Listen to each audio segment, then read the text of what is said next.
राम सिंह जी अपनी पत्नी शांति जी के साथ बैठकर खाना खा रहे थे। तभी अचानक सामने से उनका बेटा महेश चिल्लाते हुए आया, तुम्हारी हिम्मत कैसे हुई मेरी पत्नी की ओर गलत नज़र उठाने की। उसने अपने पिता को धक्का देते हुए कहा। यह सुनकर राम सिंह जी और शांति जी दोनों हैरान रह गए। ये तुम क्या बोल रहे हो बेटा? क्या तेरा पिता ऐसा काम कर सकता है? तुझे इतना भी विश्वास नहीं? राम सिंह जी ने उठते हुए कहा। तो पास बैठी शांति जी भी कहने लगी, कुछ तो शर्म करो बेटा, अपनी पत्नी के मुंह में इतना भी अंधा मत हो कि अपने माता पिता का सम्मान करना ही भूल जाए। चुप कर बुढ़िया, 2 वक्त का खाना मिल रहा है तो तुम्हारे पंख निकल आए हैं। कहते हुए उसने अपनी माँ शांति जी को भी वहाँ से उठा दिया और दोनों को घर से बाहर निकाल दिया। बेटे का ये रवैया देखकर राम सिंह जी और शांति जी दोनों हैरान थे कि क्या कोई बेटा अपने माँ बाप के साथ इतना बुरा व्यवहार कर सकता है। लेकिन शायद उनके ज़्यादा ही लाड प्यार ने उसे इतना बिगाड़ दिया था कि वो अपने माँ बाप की इज्जत करना ही भूल चुका था। मोहल्ले वाले छत से उन्हें देख रहे थे और अफसोस जताते हुए अपने अपने कामों में लग गए कि यह तो इनके घर में रोज की बात बन गई है। कई बार मोहल्ले के बुजुर्ग लोग उनके घर भी आए और उनके बेटे महेश को समझाने की कोशिश भी की, लेकिन उसने उनकी इतनी बेइज्जती की कि वो दोबारा लौटकर ही नहीं आई। राम सिंह जी और शांति जी की आंखों से आंसू बहने लगे।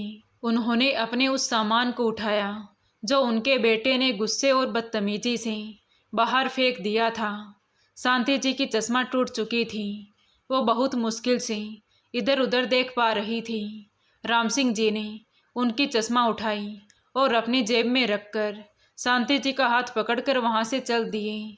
शांति जी महसूस कर रही थी कि उसके पति बहुत दुखी हैं, इसलिए उसने कहा, चिंता मत करो जी, भगवान सब कुछ देख रहा है, हमें परेशान होने की ज़रूरत नहीं है।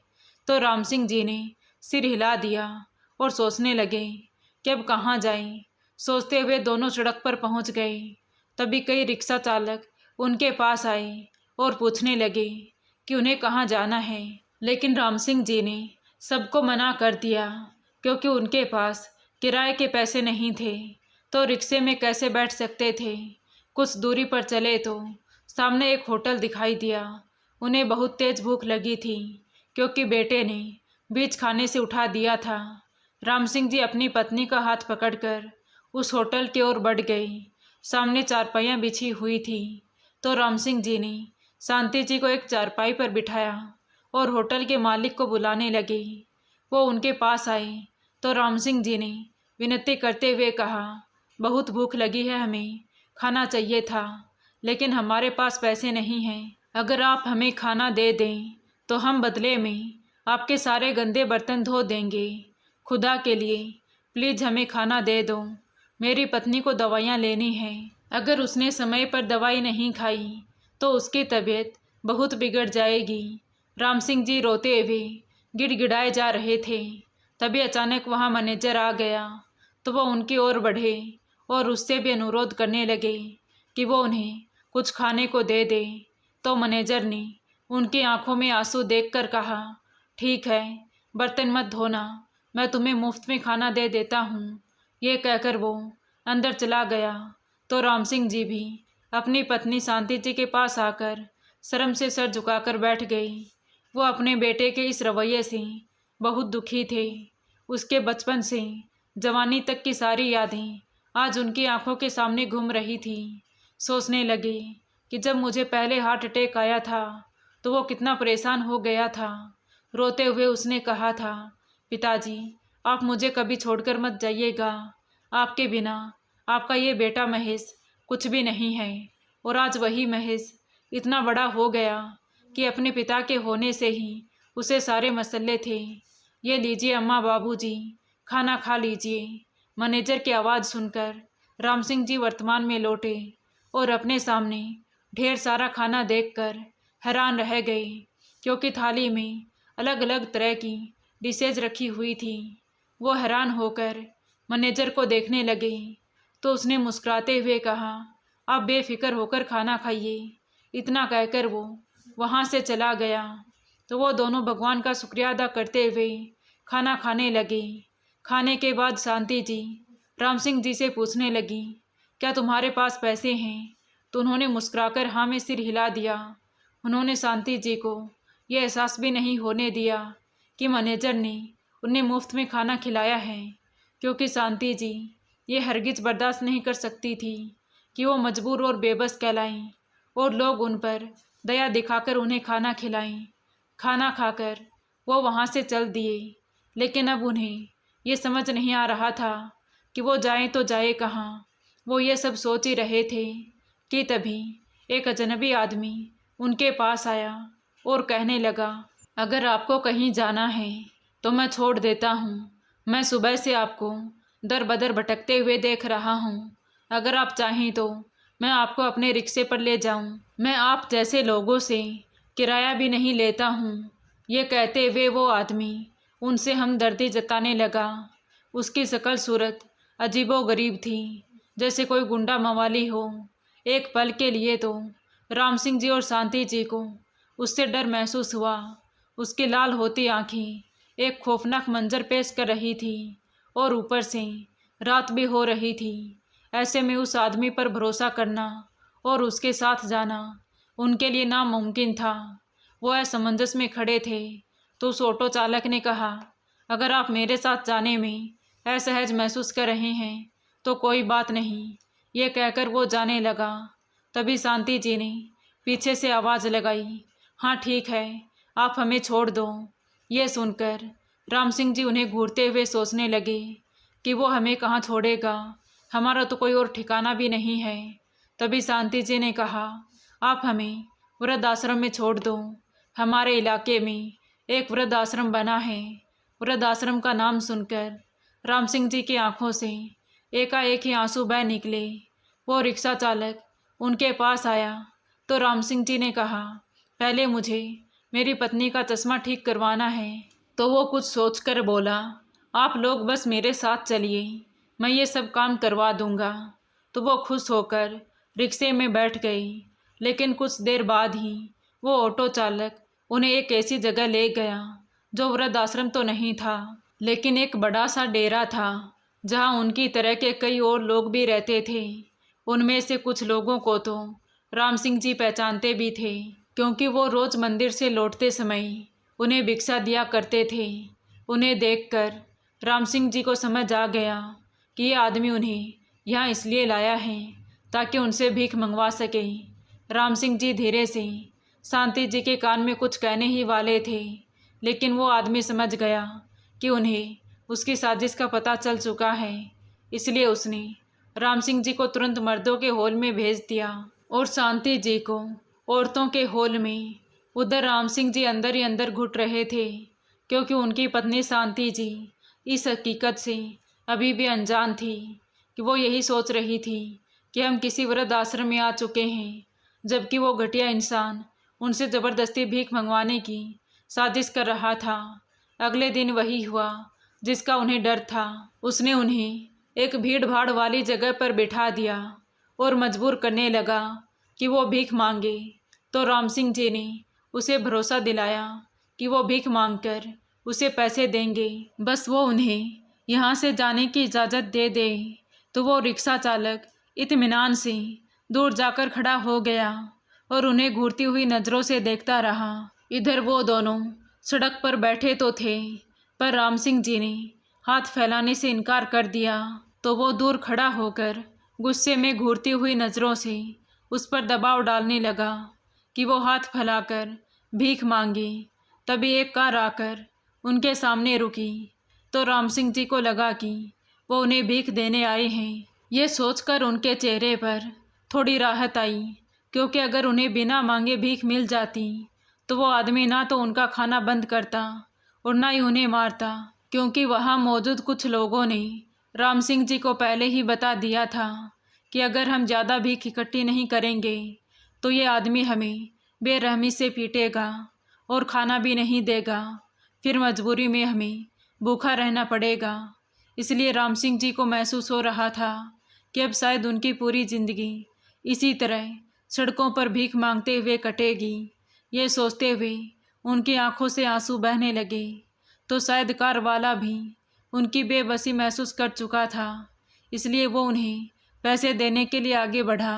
पर उनके पास जाकर उन्हें बाजू से पकड़कर उठाते हुए बोला, आप लोग यहाँ क्या कर रहे हैं? मैंने हमेशा आप लोगों को तलाश करने की बहुत कोशिश की थी, लेकिन आपका बेटा जो इतना कामयाब हो चुका है फिर भी आपको ढूंढने में नाकामयाब रहा। पर यकीन मानिए, मैं आप लोगों से बेखबर नहीं था। मैंने हर संभव कोशिश की कि मैं आपका ख्याल रख सकूं। इन 2 दिनों में जो तकलीफ़ आपने सही है उसके लिए मैं आपसे माफ़ी मांगता हूं। वो अनजान आदमी ये कहते हुए रोने लगा तो राम सिंह जी उसे हैरत से देखने लगे। पास बैठी शांति जी भी आवाज़ सुनकर चौंक गई और राम सिंह जी का हाथ पकड़कर खड़ी होते हुए बोली, सुनिए जी, कहीं ये भी रिक्शा वाले की तरह हमें धोखा तो नहीं दे रहा है। लेकिन उसकी शक्ल उन्हें जानी पहचानी से लग रही थी, मगर याद नहीं आ रहा था कि उन्होंने उसे कहाँ देखा था। दरअसल वो राम सिंह जी का सौतेला बेटा नवीन था, जिसे राम सिंह जी ने धक्के मारकर घर से बाहर निकाल दिया था और उस पर झूठा चोरी का इल्ज़ाम लगाया था। कुछ देर बाद राम सिंह जी उसे पहचान गए, पर शांति जी अभी भी उससे अनजान थी। दरअसल राम सिंह जी ने अपने दोस्त के गुजर जाने के बाद उसकी बीवी से शादी कर ली थी, क्योंकि उन्होंने अपने दोस्त से वादा किया था कि वो उसके बेटे और उसकी पत्नी की जिम्मेदारी खुद उठाएगा। उनके दोस्त का एक बेटा था नवीन।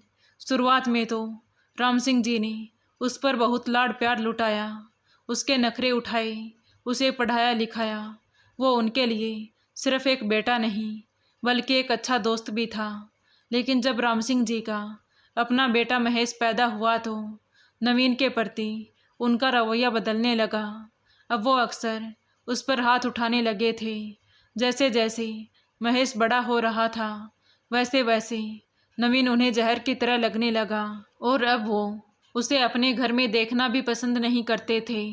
इसके जिम्मेदार मोहल्ले के लोग भी थे, जो ये कहने से नहीं थकते थे कि राम सिंह अपनी पत्नी के किसी और बेटे को पाल रहा है। वो हमेशा कहते कि उनकी पत्नी ये बच्चा दहेज में लाई है। वो शांति जी के चरित्र पर उंगलियां उठाते थे और ये सुनकर राम सिंह जी एकदम से तड़प उठते और उन लोगों को जवाब देने की बजाय उस मासूम बच्चे पर गुस्सा निकालते थे। फिर जब कारोबार में नुकसान हुआ और फिर नौकरी मिलने में देर हुई तो उसका गुस्सा भी उन्होंने नवीन पर ही निकाला और एक दिन उस पर चोरी का झूठा इल्ज़ाम लगाकर उसे घर से निकाल दिया। जब वो भागते हुए जा रहा था तो राम सिंह जी ने देखा कि उसके हाथ में एक तस्वीर थी। वो तस्वीर को चूमते हुए रोता हुआ नंगे पांव बाहर की ओर भागने लगा, लेकिन दरवाजे पर गया तो वहां खड़ा होकर बार बार मुड़कर देखने लगा, शायद इस उम्मीद में कि राम सिंह जी हमेशा की तरह आज भी उसे मारने के बाद फिर माफ़ी मांगेंगे। लेकिन इस बार ऐसा नहीं हुआ। राम सिंह जी ने उसे जाने दिया और आज 15 साल बाद जब उन्होंने उसी बेटे को अपने सामने देखा तो उनकी आंखें भर आई। उन्होंने धीरे से शांति जी के कान में कहा कि ये नवीन है। नवीन का नाम सुनते ही शांति जी भी सन्न रह गई, क्योंकि उसके जाने के बाद वो रात रात भर रोया करती थी। लेकिन आज उसने अपने बेटे को सामने देखा तो उससे लिपट कर फूट फूट कर रोने लगी। तभी दूर खड़ा उनका वही रिक्शा चालक जो उन्हें भीख मांगने के लिए मजबूर कर दिया था, वो ये मंजर देख रहा था और तेजी से भागता हुआ आया और गुस्से में चिल्लाने लगा, ये सब क्या हो रहा है? तूने मेरे माँ बाप को हाथ कैसे लगाया? कहते हुए वो नवीन का हाथ पकड़कर उसे धक्का देने लगा। ये देखकर नवीन भी हैरानी से उसकी तरफ देखने लगा और बोला, कौन से माँ बाप? तुम महेश हो क्या? तो वो आदमी कुछ बोलता उससे पहले ही राम सिंह जी ने कहा, नहीं बेटा, ये महेश नहीं है। महेश ने तो हमें घर से बाहर निकाल दिया था और ये रिक्शे की मदद के बहाने से हमें यहाँ ले आया और अब भीख मांगने के लिए मजबूर कर रहा है। यह सुनकर नवीन ने गुस्से में उसे 2-4 तमाचे जड़ दिए। यह देखकर वो गुंडा और ज़्यादा भड़क गया। इस दौरान भीड़ बढ़ गई और पुलिस आ गई और नवीन के एक इशारे पर पुलिस ने उसे गिरफ्तार कर लिया और बिना कोई पूछताछ किए उसे वहां से ले गई। अब राम सिंह जी अपने बेटे के सामने खुद को बहुत शर्मिंदा महसूस कर रहे थे। वो उसकी आंखों में आंखें डालकर कैसे देखते, जानते थे कि वो बेकसूर था, फिर भी उन्होंने उसके साथ बहुत बुरा किया। ये बात उन्हें किसी भी बड़े गुनाह से ज़्यादा तकलीफ दे रही थी। उन्होंने नज़र झुकाए हुए कहा, हम तुम्हारे साथ नहीं जाएंगे बेटा। मैंने 15 साल पहले तुम्हारे साथ बहुत गलत किया था और तुम ये भी जानते हो कि मैंने तुम पर झूठा और बेबुनियाद इल्ज़ाम लगाया था। तो फिर अब मैं तुमसे नज़रें कैसे मिला सकता हूँ? मैं तुम्हारे घर में कैसे रहूँ? मैं तुम्हारे साथ नहीं जाऊँगा। ये कहते हुए राम सिंह जी की आंखें भर आई और वो वहाँ से आगे बढ़ गई तो शांति जी भी उन्हें जाते देख उनके पीछे पीछे चलने लगी। तभी नवीन ने आवाज़ दी, पिताजी, जिस दिन आपने मुझ पर इल्ज़ाम लगाया था उसी दिन मैंने आपको माफ़ कर दिया था। मैं आपके पैर पकड़ता हूँ, कृपया मुझे इस तरह से इनकार मत कीजिए। मेरे साथ मेरे घर चलिए। अगर वहाँ जाकर आपको ज़रा सी भी तकलीफ़ हो तो फिर मुझे चाहे उसी वक्त फांसी पर चढ़ा देना, लेकिन एक बार मुझे अपनी सेवा करने का मौका ज़रूर दीजिए। मुझे वो जन्नत खरीद लेने दीजिए जो दुनिया में ही मिल जाती है। यह कहते हुए नवीन रोने लगा और राम सिंह जी के सामने हाथ जोड़कर खड़ा हो गया। उसने विनती करते हुए दोनों हाथ जोड़ लिए और उनकी ओर उम्मीद भरी नज़रों से देखने लगा। पहले बेटे द्वारा दिया गया घाव अभी ताज़ा था, इसलिए राम सिंह जी उस पर भी यकीन नहीं कर पा रहे थे। वो दोनों सोच में डूबे हुए थे। तभी नवीन उनके कदमों में बैठ गया। आसपास खड़े लोग उन्हें गौर से देखने लगे तो राम सिंह जी ने नवीन को कंधे से पकड़कर उठाया और बोले, ठीक है बेटा, हम तुम्हारे साथ चलने को तैयार हैं। कहते हुए वो दोनों नवीन की गाड़ी में बैठ गए। गाड़ी में बैठते ही राम सिंह जी ने अपनी जेब से चश्मा निकाला और अपने बेटे को देते हुए बोले, तुम्हारी माँ इसके बिना ठीक से देख नहीं पाती है बेटा, पहले इसे ठीक करवा लाऊं। तो नवीन ने कहा, जैसा आप कहेंगे वैसा ही होगा पिताजी। उसने गाड़ी रोकी और कुछ देर में ही चश्मा ठीक करवा कर ले आई। जब उसने वो चश्मा शांति जी यानी कि अपनी माँ को पहनाई तो वो बेटे को प्यार भरी नज़रों से देखने लगी। ये देख राम सिंह जी गहरे अफसोस में डूब गए कि उन्होंने माँ और बेटे को अलग ही क्यों किया। काश ऐसा नहीं किया होता तो आज हालात कुछ और ही होते। जब राम सिंह जी ने उसे घर से निकाला था तब वो 10 साल का था और अब वो 25 साल का हो चुका था। उसकी शक्ल और कद काठी बिल्कुल उसके पिता की तरह थी। आज राम सिंह जी को ऐसा महसूस हुआ जैसे वो अपने दोस्त शेखर को देख रहे हैं, लेकिन आज वो दिल से शर्मिंदा थे क्योंकि उन्होंने अपने दोस्त शेखर से किया हुआ वादा नहीं निभाया और उसके बेटे को यूं ही सड़कों पर रोने के लिए छोड़ दिया। वो बस इसी सोच में डूबे हुए थे। तभी न जाने नवीन ने कैसे उनकी सोच को पढ़ लिया और कहने लगा, आप ज़्यादा मत सोचिए पिताजी, अगर आप मुझे घर से ना निकालते तो मैं इतना बड़ा आदमी कैसे बनता। ये कहकर वो खुश मिजाज अंदाज में उनका हाथ थामकर बोली, अब आपको कुछ भी करने की ज़रूरत नहीं है, बस सारा दिन आराम किया करो, गार्डन में टहलो और आपकी बहू आप दोनों का बहुत अच्छे से ख्याल रखेगी। अगर उसने ज़रा सी भी लापरवाही की तो फ़ौरन मुझे बता दीजिएगा। मेरा ड्राइवर सुभाष हमेशा आप लोगों के साथ रहेगा। कोई भी काम हो तो बस आवाज़ दे देना, वो तुरंत हाजिर हो जाएगा। तो राम सिंह जी ने मुस्कुराते हुए हाँ में सिर हिला दिया और सोचने लगे कि एक तरफ उनका सौतेला बेटा जिसे उन्होंने घर से बाहर निकाल दिया था फिर भी आज वो उनकी सेवा करने के लिए तैयार है, और वहीं दूसरी तरफ उनका अपना बेटा जिसे उन्होंने कितने लाड प्यार से रखा था, आज वही अपनी पत्नी के बहकावे में आकर अपने माँ बाप को घर से निकाल दिया। खैर, आज नवीन को कामयाब देखकर राम सिंह जी के दिल को सुकून मिल रहा था और खुशी हो रही थी कि उन्होंने उसका भविष्य बर्बाद नहीं किया बल्कि संवार दिया। नवीन के घर में आकर उन्हें बहुत राहत मिली। यहाँ जिंदगी नवाबों की तरह गुजर रही थी। कोई काम नहीं करना पड़ता था। सारा दिन आराम करते और फिर टहलने निकल जाते। शाम को अपने बेटे बहू के साथ बैठकर चाय पीते। नवीन की पत्नी भी बहुत अच्छी थी। उसके माता पिता नहीं थे तो वो भी राम सिंह जी और शांति जी के घर में आते ही उन्हें अपने माता पिता की तरह समझने लगी और खूब देखभाल करने लगी। अब नवीन के घर में आए हुए उन्हें 6 महीने हो चुके थे। जिस घर में वो रह रहे थे वो उसे सरकार की तरफ से मिला हुआ था। जब उसने अपना घर बनवाना शुरू किया तो वहाँ रोजाना निगरानी के लिए राम सिंह जी और उनके नौकर सुभाष को जाना पड़ता ताकि मिस्त्री और मजदूर अच्छे से काम कर सकें और किसी भी तरह की लापरवाही ना हो। आखिरकार 1 साल बाद एक बहुत ही खूबसूरत बंगला बनकर तैयार हो गया। अब बस रंग रोगन बाकी था तो सुभाष रोज कलर करवाने जाता। एक दिन नवीन और राम सिंह जी भी उसके साथ चले गए, लेकिन वहां जाकर कलर करने वालों को देखा तो हैरान रह गए, क्योंकि उनमें से एक उनका बेटा महेश भी था। उसे इस हालत में देखकर राम सिंह जी हैरान रह गए। उसके चेहरे पर थकान साफ झलक रही थी। कमजोरी से हालत खराब थी उसकी। राम सिंह जी उसके पास गए तो वो उसे देखकर चौंक गया। पिताजी, आप यहाँ क्या कर रहे हैं?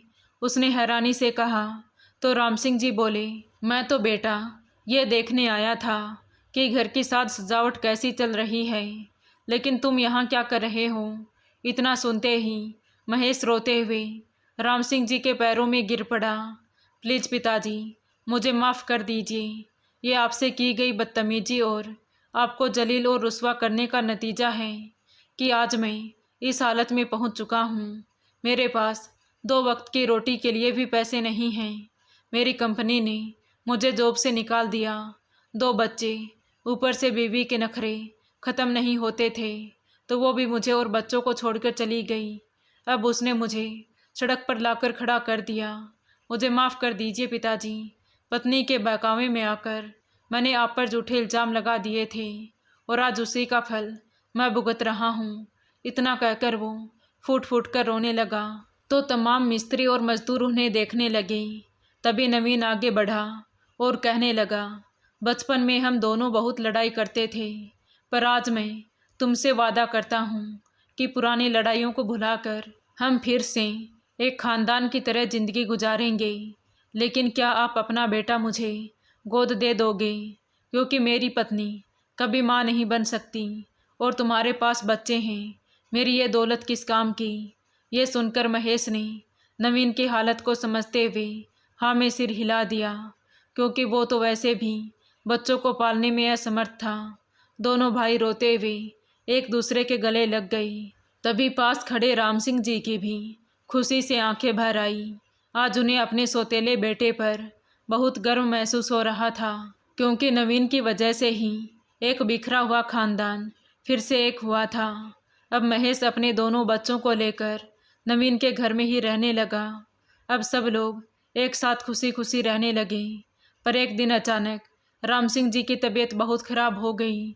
उन्होंने अपने बेटे नवीन को अपने पास बुलाया और विनती करते हुए बोले कि बेटा, अपने भाई के इन दोनों बच्चों पर हमेशा दया और प्यार बनाए रखना। उनसे कभी भी बेरहमी से पेश मत आना। कहीं ऐसा ना हो कि कल को कर्मों के प्रतिफल में तुम्हारे साथ भी वही हो जो आज मेरे साथ हो रहा है। मैंने जो तुम्हारे साथ किया उसका बदला मुझे इसी दुनिया में मिल चुका है। इसलिए अब मैं तुमसे विनती करता हूँ कि तुम ऐसा कुछ मत करना जो मैंने किया था। कहते हुए राम सिंह जी की आंखों से पछतावे के आंसू बहने लगे तो नवीन की भी आंखें भर आई। उसने कहा, आपने ये कैसे कह दिया पिताजी? ये मेरे भाई के बच्चे हैं तो इसका मतलब ये मेरे अपने बच्चे भी हैं। मैं आपसे वादा करता हूँ कि मैं इन्हें कभी भी अपने आप से दूर नहीं करूँगा। इतना सुनते ही बेटे के सर पर हाथ रखकर राम सिंह जी ने प्राण त्याग दिए तो नवीन वहीं बैठकर फूट फूट कर रोने लगा। उसने अपने छोटे भाई महेश को फ़ोन करके बुलाया और दोनों ने मिलकर पिता का अंतिम संस्कार किया। समय ऐसे ही बीतता गया, पर दोनों भाई आज भी खुशी खुशी एक साथ रह रहे थे। नवीन ने अपने पिता को दिया हुआ वादा जिंदगी भर निभाया। उसने अपने छोटे भाई के बच्चों को कभी भी अपने आप से दूर नहीं होने दिया। नवीन की पत्नी सोनिया भी उन दोनों बच्चों को एक माँ की तरह ही प्यार करती थी। ये देखकर शांति जी भी खुशी से फूली नहीं समाती थी। तो दोस्तों, आपको ये कहानी कैसी लगी कमेंट करके ज़रूर बताएं। कहानी अच्छी लगी हो तो प्लीज़ वीडियो को लाइक करें, शेयर करें और हमारे चैनल कहानी विद देवांशी को सब्सक्राइब ज़रूर करें। Thank you.